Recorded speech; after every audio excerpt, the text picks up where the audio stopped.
option the kone option hedging ko strategies ma'am लेबो hedging gi सगी option gi hedging से कोई ना करी gi कोई द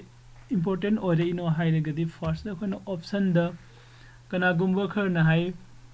buyer ओइने entry तो वो अदुनि हेने फै नत्रा कना गुम्बो खर ना हाई seller ओइने entry तो अदुनि हेने फै हैन को अदु buyer का seller का करमनि हेने फग्या न कोई ना मु येंगा गदी buyer ओइने entry तो वो मतम द आइगी maximum risk से limited ओइ हाइदि आइना option trade तो वो मतम द पी दिबो whole premium दो मांगा गछु अदु खक्तने बो मांगदिसे अदु दगी हेना मांगोइ को example ओइना इन कगंबो सिदा ये प्रीमियम दो 40,000 पी रे खलसे 40,000 प्रीमियम से पी रगा इन कनो मो ऑप्शन नम लौरगा ट्रेड तौरेबो आई मैक्सिमम लॉस तो 40,000 दगी हेलोइ को अदु कगंबो सिदा अतोपा मन आई रिवार्ड मैक्सिमम रिवार्ड ती अनलिमिटेड ओइ बायर गिददे अदु अनलिमिटेड ओइ हाइना ngasi बाउदा बायर अमतन मागी रिवार्ड से अनलिमिटेड त लौबा हाइसे पाकने लौन दिनत्रा अदु ऑप्शन कनोदा ऑप्शन राइटर नट्रगा सेलर द जिंगसिबो सेलर द लागदि मागी मैक्सिमम रिस्क से अनलिमिटेड ओइ हाइना हाइ मैक्सिमम रिस्क को करी किनो हाइरगदि कोन मार्केट त एंट्री तौबा हाइसे बायर अमगा सेलर अमगा नि एसे बायर ओइना सेलर तौबा नट्रगना सेलर ओइना एंट्री तौबो को आइना सेलर ओइना एंट्री तौरगदि को ngसागी से ngसागी बायर न फंगक्तिबो प्रॉफिट तो ngom dagi pidui natragana buyer na loss oiraiba amount do aina profit oina phangdui ko aduna sai agi maximum risk se khar saure adum unlimited haire ko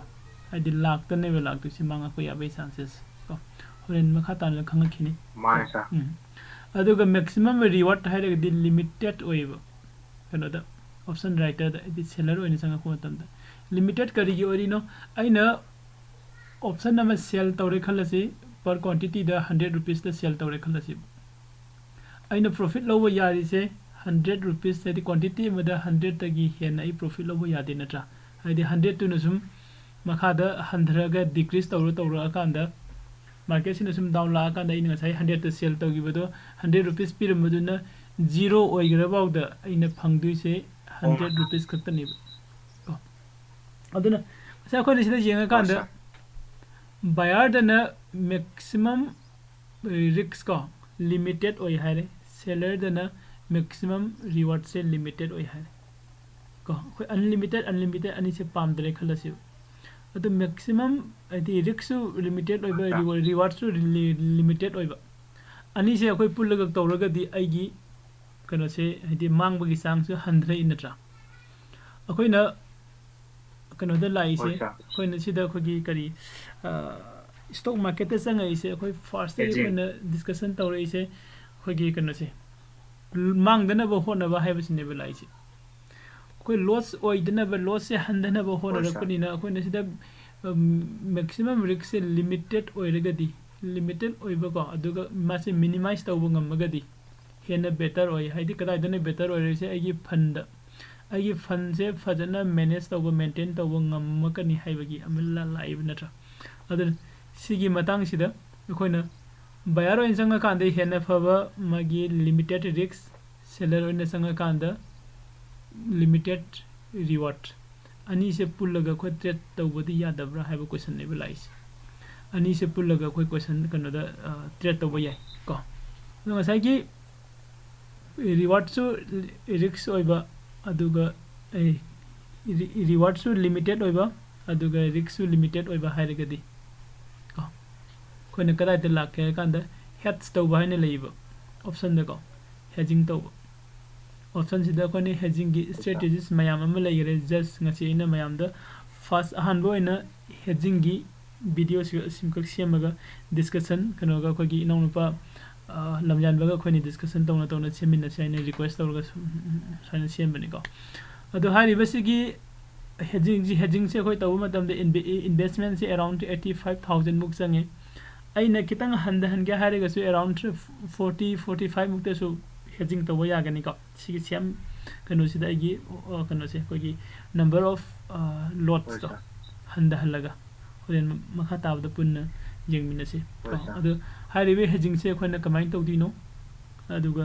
ꯀꯗꯥꯏꯗ setup ꯇꯧꯔꯒ ꯀꯩꯀꯩ setup ꯂꯩꯕꯅꯣ ꯃꯥꯒꯤ ꯂꯩꯔꯤꯕ logic ꯀꯣ ꯂꯣꯏꯅꯃꯛꯇ video ꯑꯁꯤ ꯑꯗꯨꯝ ꯂꯣꯏꯕꯐꯥꯎ ꯌꯦꯡꯉꯀꯥꯟꯗ ꯐꯪꯒꯅꯤ ꯅꯠꯇ꯭ꯔꯥ ꯐꯦꯛ ꯑꯦꯟ ꯗ ꯐꯤꯒꯔ ꯀꯣ ꯑꯗꯨ ꯌꯦꯡꯁꯦ ꯑꯩꯒꯤ ꯍꯦꯖꯤꯡꯁꯤꯗ ꯑꯩꯅ ꯍꯧꯖꯤꯛ ꯂꯂꯥꯏꯁꯦ ꯃꯦꯟ ꯑꯣꯏꯅ 18 ꯅꯕꯦꯝꯕꯔꯗ ꯑꯦꯛꯁꯄꯤꯌꯥꯔꯤ ꯑꯣꯏꯕ ꯀꯣ ꯅꯤꯐꯇꯤ 50ꯒꯤ 18,500 ꯍꯥꯏꯔꯤꯕ ꯀꯣꯜꯁꯤꯗ ꯂꯣꯠ ꯑꯅꯤ ꯑꯃ ꯂꯧꯔꯦ ꯑꯗꯨꯒ 18,200 ꯍꯥꯏꯔꯤꯕ ꯀꯣꯜꯁꯤꯗ ꯂꯣꯠ ꯑꯅꯤ ꯑꯃ ꯂꯧꯔꯦ ꯑꯗꯨꯒ 18,400ꯗ ꯂꯣꯠ ꯃꯔꯤ ꯑꯃ ꯁꯦꯜ ꯇꯧꯕꯅꯦꯕ ꯀꯣ ꯁꯤ ꯁꯦꯜ ꯇꯧꯔꯀꯥꯟꯗ ꯑꯩꯒꯤ ꯃꯦꯛꯁꯤꯃꯝ ꯄ꯭ꯔꯣꯐꯤꯠ ꯃꯈꯥꯗ ꯏꯔꯤꯀꯣ ꯁꯤꯗ maximum profit 15,390 and the maximum loss 4,610 ko ai break even point ko 18,246 ne ko sigi sima akoi Zerodha account da changaga jingmina se ko ai Zerodha account da lake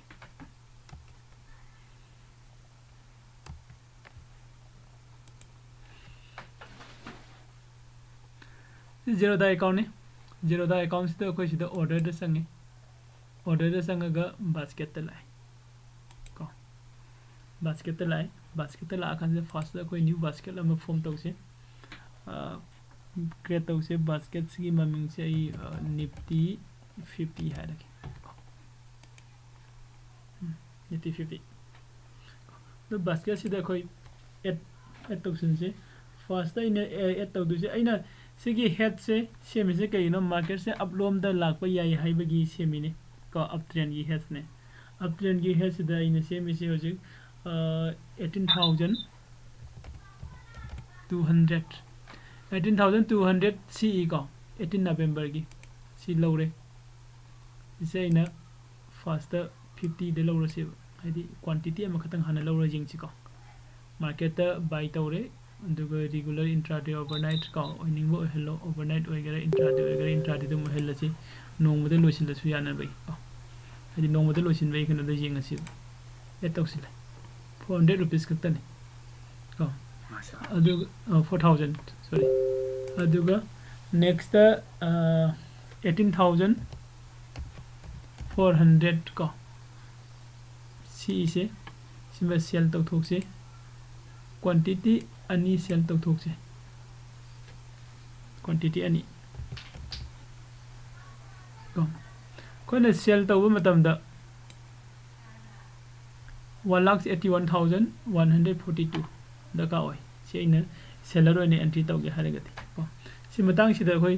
SEBI ना यामना फजबा करे आइतारे कोई investor सिंग द काननब हाइदि मार्जिन से हंदन पीबीबा मसुलाई का कईगुम नंगना सेबीना है कईगुम नंगना हेजिंग तौगे हारेगदि कोन नेकेड ऑप्शन नतब हेड्स तौरगा नंगना ट्रेड एंट्री तौगे हारेगदि मार्जिन की कानब मैम अम पीरी को एग्जांपल ने जिंगमिना सि हुजैना सि एंट्री तौगे हारेगदि 1,81,000 प्लस 4,000 अम हांदगी लेरे 1,92,000 93,000 मुक से आई औ को उदय मुक से पीब दका ओइ नत्रा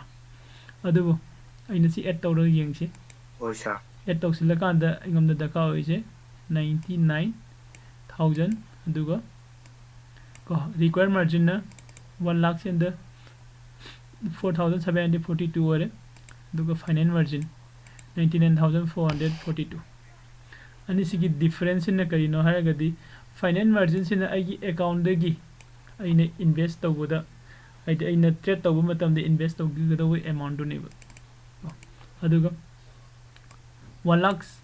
को साइगी सिगी रिक्वायर मार्जिन सिन आइगी ट्रेडिंग अकाउंट लेतबा यादबा अमाउंट दुनेबा को सुमाइना लेरे अदो हजिक सि खक्तंग गे खो येंगसे एनालाइसिस तौरगा सा अदुदा कइगुमो की औ हाबिरो रिक्वायर मार्जिन जे कइगुम्बा असिगी जे अकाउंट दा याउद्रगदि असिगी हायो पोचे सा कनो तौबा अखोइना हेजिंग चंगबा यारोदबा सा औ यारोय सिगी रिक्वायर मार्जिन से दका होय रिक्वायर मार्जिन से कइनो हारगदि अखोइ कनो दो खोगी बैंक अकाउंट दसु हजिकान तविदना आई एक्सिस बैंक दगा अकाउंट ओपन तौरकांदा मिनिमम 5,000 को मेंटेन तौगदमनि गा हायबदो अदुगी टाइम नि को अइना सिदा अकाउंट में पेमेंटेनेंस की दगा औ हो हो होय account maintenance to adu gi time ni require margin se aigi account the 1400 I do 1000 1 lakh and 5000 hairs ne 1 lakh and 5000 se si leiraga di si hedging se to bo yagane haibni ma hairi ko ado ai no si hapsin liba ani se si khatangi hedge tawruga jing si ba hana hedge tawra kanda ingom the profit na kya oibuna loss na kya oibuna so api jing thuksi ko okay sida mana is maximum loss hare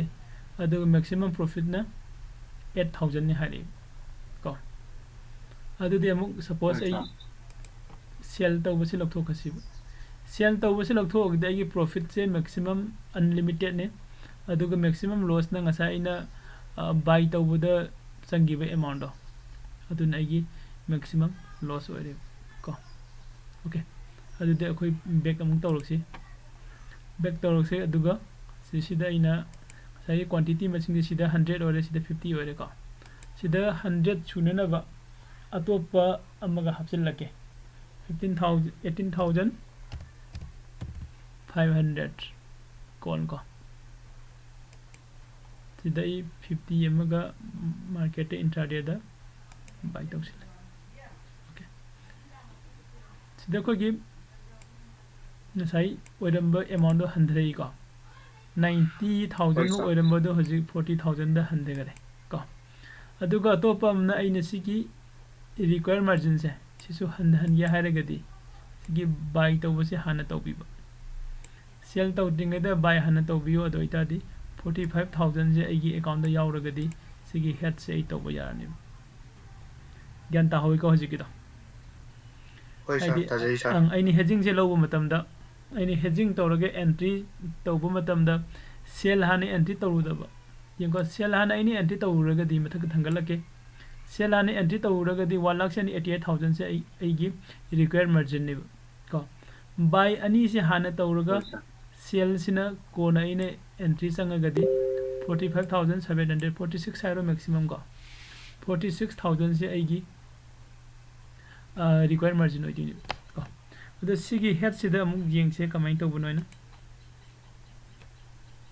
sa question am tham jage sa au habiro ajiki sa akoina kanu sema matam jida ahummak se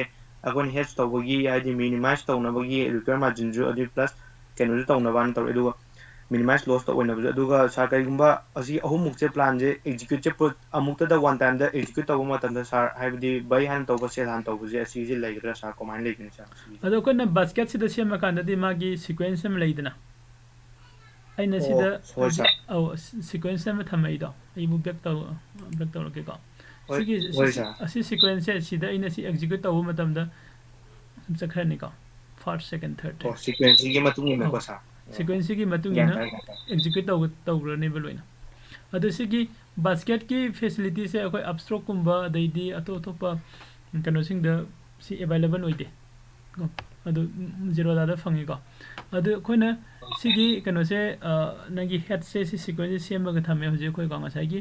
koina fast da toromba du lakh ani gi maya ora minatra ko hoje se koi manage tawra kanda 45,000 46,000 maximum da koi sigi trade se entry to ya do ko si trade se any entry to matam da analysis se ko sensible gi analysis se da koi sangaga aduga yengsiba aidi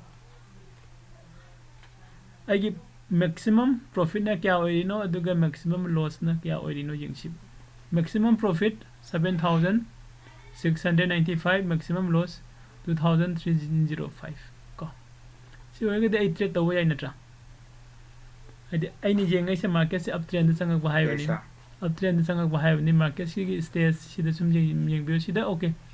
the break event at expiry haibam yauriba ko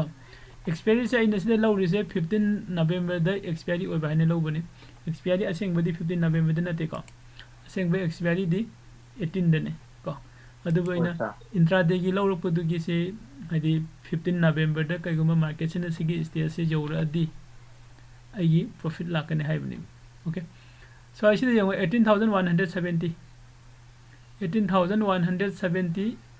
to kitang hagalake from 18,170 18,260 aside aigi profit horeba ko sidagi kharama handaragadi kitang handaragadi minus lae 18,250 side aigi profit laire 250 de kitang handaraga na minus amu lae ko hai with means break even at expiry hai sida pi riba points hai sisigi points le nangi no loss or no profit zone do iduni sidagi kitang hinga khagana profit sidagi kitang tara agana nangi loss horani haibni adu loss su hedging da khonyam nungai se loss se sidagi haidaraga si jogi bedagi di masai ga ada 2305 ko 05 sida summa gi loss sidagi hela roiba market sina down oining ma kai oiraseno sigi loss sidagi hena ma hela roiba sida lay gani ko adu ko profit maximum profit avocado re kaya bo sida kakhala abo jore ma ka sagi adagi 700 kana sisibo aduga sisema gi point amadani phangudu se ko adi matung dagi di magi su paidi kano ma limit ama laijagre magi maximum profit se 7,695 dagi hena phangare ko so sida question hangin ba leibra in outside tagi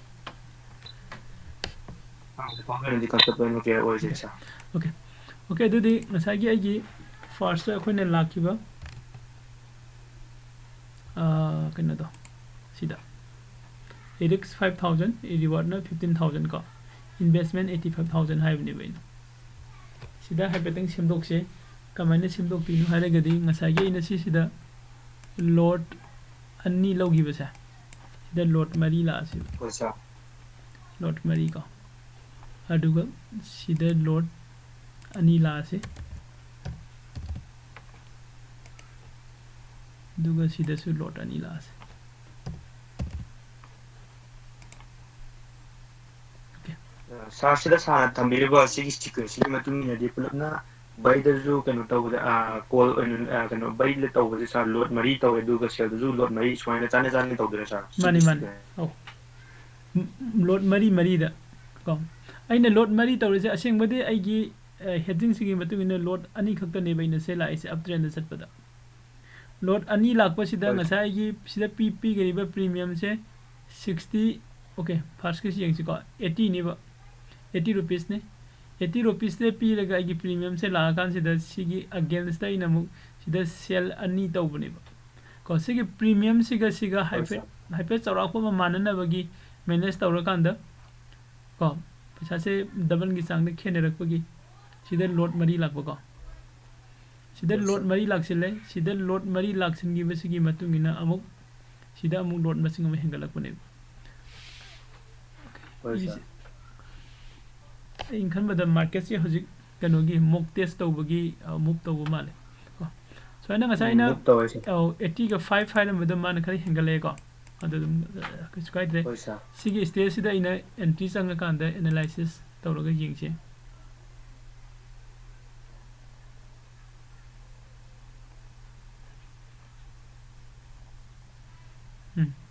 sida profit da 15,390 la na tra loss na 4,610 ko aduga magi break even point 18,646 ngasai dini dum sabsana ko 18,240 ga 6 40 baug the minus laire 40 60 yoga di plus lakre ko ada sida kitang ka khandara kitang sa da sathu ka se kara yad re sida dum single yeng bu yani ko sigi poista kan line sida sigi line se blue line se lise magi profit and loss ki line do ni no this maina koina naked option da trade tawbagi muhuta to hedging tawbu ngamagadi sini hena better oi ko koida fund manage tawrakani aduga igi sigi maximum loss se koi minimize tawbu ngamgani yani ko aduga kai gumba sa question nam thang sa kai gumba koina adi overnight kuma thana maju sa sidagi hena dum kasu hena tudona kai dabra sa 4,610 dagi hena minus kasu hen lewi dabra sa au leiroi tawbudi nang overnight thamge hairagadi ngasagi ina sida MIS da lawri sing se oh Sidi overnight oirani. Adudi in hydras inauna si hena khangin tra. Si loina mak overnight to onto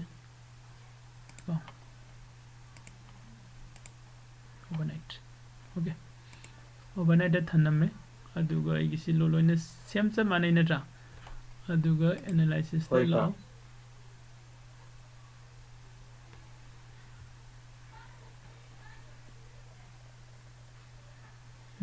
Masai sa mana de loina ka.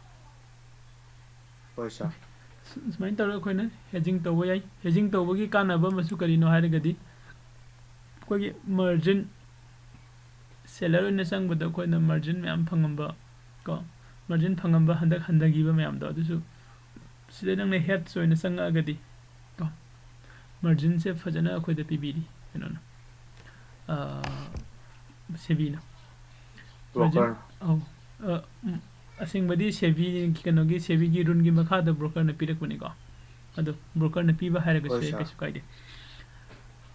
sida se margin se kyam pi ge ying shiba sisu loina mutha kharo ko siang ne nang na si sell taw sida nang na seller in sang ga si sell taw ge ha kya no yeng 3,60,000 se koi daka oidra age require my margin se 3.6 lakhs mo adu any heads tawraga di asai khon hapsilambado 18,500 ta ani mahab kare 18,500 ta ko lot ani mai na strike price ha strike price to 1600 ke low greba 1600 500 16 low typing mistake 18,500 ko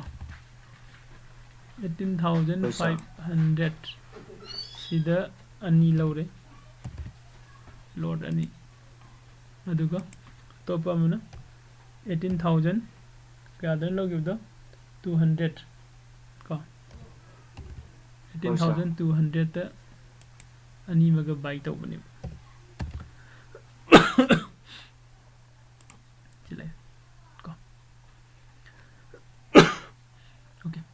the sir sida hangjani ma question an khangna sa sigi strike price mayam je amta manab ju manade hedging da bude manaro aduga laiba tai hadi 18,300 18,400 18,500 ana sumana logba yadabra natraga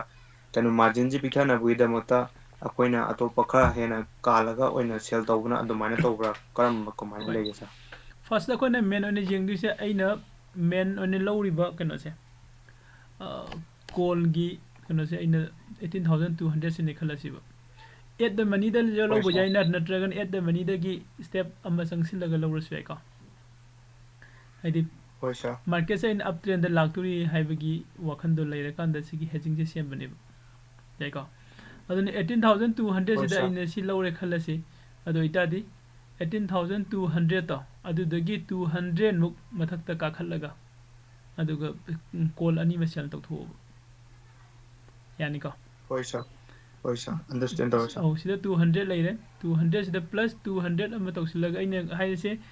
nifty 50 gini ko bank nifty gi nate 200 ki difference da mathakta ka khallaga sell tawthopa ado akoina sida buy tawbada di lot ani tawre ko magi maman se shara madi 80 rupees ne aduga sell tawrisina 49 ne adu te happen magi khogi aine invest tawdu amount se ani se hyper charapu mana han kai ne khalaga di sell tawbasida double tawroko yaina tra adi paisa adi sida quantity ani sell tawbu matamda 90 get rupees lakti ni basida adu makhagi sida ne quantity amma buy tawde 80 ni ba kitang different amadi lupa taraga nipan muki different laina tra adu doin tawroga sida double lawsil le sida ina double lawsil lura kan sida simu muthake ko me agi se yingsi ko hoisa double lawsil basida su amu hojik se gi require margin se yami ba kari gino kan da sell na mathakte leiri ko sell han tawru bai ne aine entry tawbu matam da sequence se buy da han tawbiyo adi matung da sell tawbiyo to ita de ikano se khara 100 hojik su yami ba 100 haise ko hoisa sida sum trade tawbodi yare adu akoina सिगी कनो से नंगी require margin अदुगा final margin अनि से हंदे हाइरगदी सी quantity मसिंग से माना हनबियो means cell दे नंगना 200 quantity sell तौरगदी bye दसु 200 तौबियो को अदो बाय द इन अमुक सी द 200 क्वांटिटी से सुहलुरगदी इंगसी को 200 क्वांटिटी से इन सिदा सुहनगरेब को अदुदि अगी कनोबुदी 91000 गा 81000 गा ओइरेब को अदुगा अगी होरेन अदर मैक्सिमम रिस्क तो मैक्सिमम रिस्क द डिफरेंस लाकनी यंगसी को क्या लाके यंगसी मैक्सिमम रिस्क ते 11000 जौरेगा रिवार्ड ना 28 जौरेब को अगी रिस्क से इन कितंग हंगे मिनिमाइज तौगे हने खल्लगदी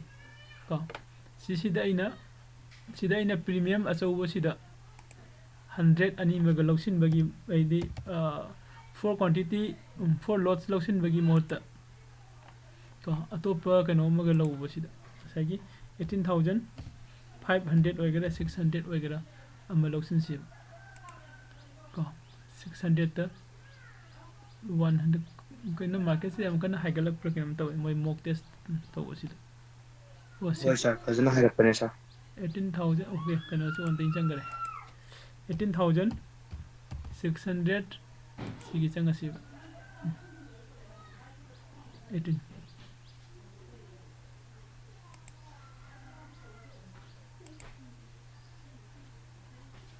18500 सिदाई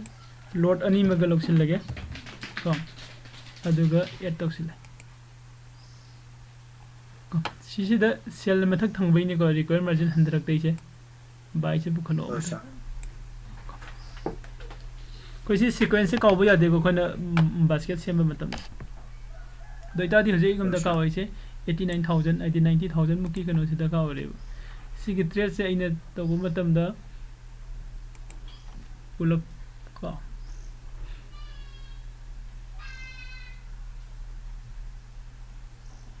आई प्रॉफिट एंड लॉस सिने बता दिस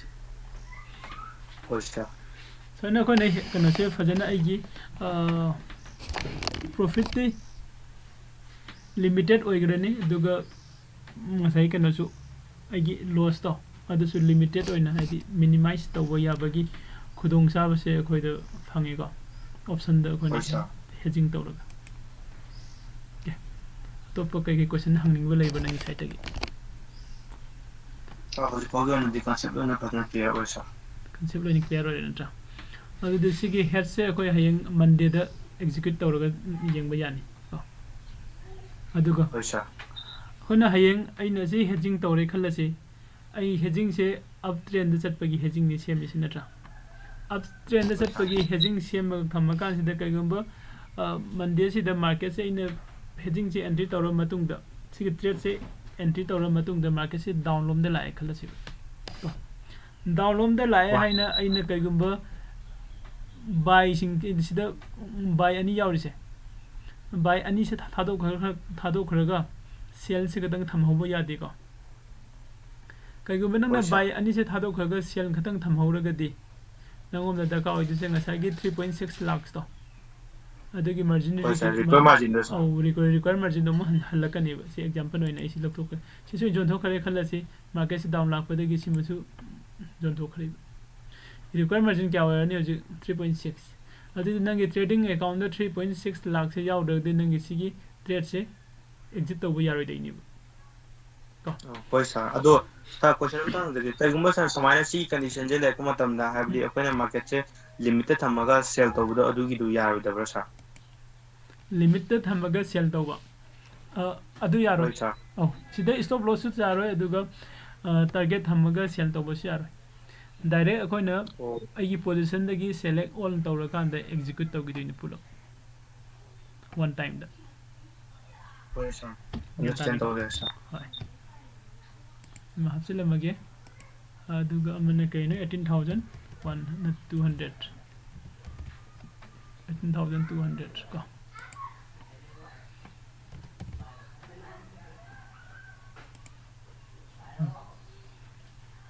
सेल सिनेमा खादा पुदला यस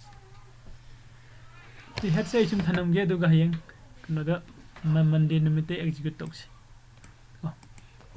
ꯃꯟꯗꯦ ꯅꯨꯃꯤꯠꯇ ꯑꯩꯈꯣꯏ ꯑꯦꯃꯥꯎꯟ ꯌꯥꯝ ꯂꯩꯅꯗ꯭ꯔꯒꯁꯨ ꯀꯩꯅꯣꯁꯦ ꯀ꯭ꯋꯥꯟꯇꯤꯇꯤ ꯍꯟꯊꯍꯟꯕ ꯌꯥꯏ ꯅꯠꯇ꯭ꯔꯥ ꯀ꯭ꯋꯥꯟꯇꯤꯇꯤꯁꯦ ꯁꯤꯗꯁꯨ 50 ꯑꯣꯏꯍꯜꯁꯦ ꯑꯗꯨꯒ ꯁꯤꯁꯨ 50 ꯑꯣꯏꯍꯜꯂ ꯈꯜꯂꯣ ꯀꯣ ꯑꯗꯨꯒ 50 ꯑꯅꯤ ꯂꯥꯛꯑꯕꯅꯤꯅ ꯁꯤꯗ 100 ꯑꯣꯏꯍꯜꯂꯁꯤ ꯑꯗꯨꯒ ꯀꯣ ꯍꯧꯖꯤꯛ ꯑꯩꯈꯣꯏꯗ 44,000 ꯈꯛꯇꯪ ꯗꯔꯀꯥꯔ ꯑꯣꯏꯔꯦ 45,000 ꯍꯥꯏꯔꯣ 45,000 ꯗꯔꯀꯥꯔ ꯑꯣꯏ 45,000 ꯁꯤꯗ ꯑꯩ ꯁꯤꯒꯤ ꯇ꯭ꯔꯦꯗꯁꯦ ꯇꯧꯕ ꯌꯥꯔꯅꯤꯕ ꯄ꯭ꯔꯣꯐꯤꯠ ꯑꯦꯟड ꯂꯣꯁ ꯀꯌꯥꯃꯨꯛ ꯑꯣꯏꯔꯅꯤ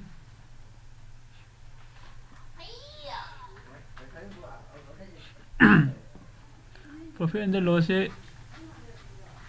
ꯅꯦꯠꯁꯦ ꯈꯤꯇꯪ ꯇꯞꯄꯦ 7,695 ꯑꯗꯨꯒ ꯑꯩꯒꯤ ꯂꯣꯁꯅ 2,300 ꯀꯩꯁꯨ ꯀꯥꯏꯗꯦ ꯅꯠꯇ꯭ꯔꯥ ꯍꯥꯏꯗꯤ ꯑꯩꯈꯣꯏꯅ ꯑꯣꯞꯁꯟꯗ ꯇ꯭ꯔꯦꯗ ꯇꯧꯕ ꯃꯇꯝꯗ ꯑꯟꯂꯤꯃꯤꯇꯦड ꯂꯣꯁꯇꯁꯨ ꯑꯗꯨꯝ ꯆꯠꯂꯦ ꯑꯟꯂꯤꯃꯤꯇꯦड ꯂꯣꯁ ꯃꯤꯟꯁ ꯍꯥꯏꯗꯤ ꯑꯩꯈꯣꯏꯅ ꯀꯟꯇ꯭ꯔꯣꯜꯕꯨꯗꯤ ꯇꯧꯕ ꯉꯝꯃꯦ ꯑꯩ ꯁꯔꯚꯔ ꯂꯣꯁ ꯑꯣꯏꯔꯦ ꯑꯦꯛꯖꯤꯠ ꯇꯧꯔꯒꯦ ꯍꯥꯏꯅ ꯅꯠꯇ꯭ꯔꯥ ꯑꯗꯣ ꯁꯤꯗꯗꯤ ꯅꯪꯅ ꯑꯣꯚꯔꯅꯥꯏꯠ ꯊꯅꯝꯒꯦꯔꯥ ꯀꯩꯗꯧꯒꯦꯅꯣ ꯑꯗꯨꯝ ꯅꯪꯒꯤ ꯃꯦꯛꯁꯤꯃꯝ ꯂꯣꯁꯇꯣ ꯁꯤꯗꯒꯤ ꯍꯦꯜꯂꯔꯣꯏ ꯍꯥꯏꯕꯅꯦꯕ ꯂꯣꯏꯅꯅ ꯅꯪꯒꯤ ꯃꯦꯛꯁꯤꯃꯝ ꯃꯥꯔꯀꯦꯠꯇꯁꯨ ꯑꯗꯨꯛꯀꯤ ꯃꯇꯤꯛ ꯍꯥꯏꯗ ꯆꯠꯈ꯭ꯔꯒꯁꯨ ꯅꯪꯒꯤ ꯃꯦꯛꯁꯤꯃꯝ ꯄ꯭ꯔꯣꯐꯤꯠꯇꯣ ꯁꯤꯗꯒꯤ ꯍꯦꯜꯂꯔꯣꯏ ꯍꯥꯏꯕꯅꯦꯕ ꯀꯣ ꯑꯗ ꯅꯪꯒꯤ ꯁꯥꯏꯠꯇꯒꯤ ꯀꯣꯏꯁꯟ ꯍꯪꯅꯤꯡꯕ ꯂꯩꯔꯤꯕ꯭ꯔꯥ ꯁ꯭ꯋꯥꯏ ꯃꯇꯥꯡꯁꯤꯗ ꯑꯣꯀꯦ ꯐꯔꯦ ꯑꯗꯨꯗꯤ ꯅꯦꯛꯁ ꯇꯥꯏꯝꯗ ꯑꯃꯨꯛ ꯍꯦꯗꯖꯤꯡꯁꯤꯗ ꯑꯩꯈꯣꯏꯅ ꯐꯤꯆꯔꯒ ꯑꯗꯨꯒ ꯑꯣꯞꯁꯟꯒ ꯄꯨꯟꯅ ꯍꯦꯗꯖꯤꯡ ꯇꯧꯕꯒꯤ ꯑꯃꯨꯛ ꯌꯦꯡꯃꯤꯟꯅꯁꯤ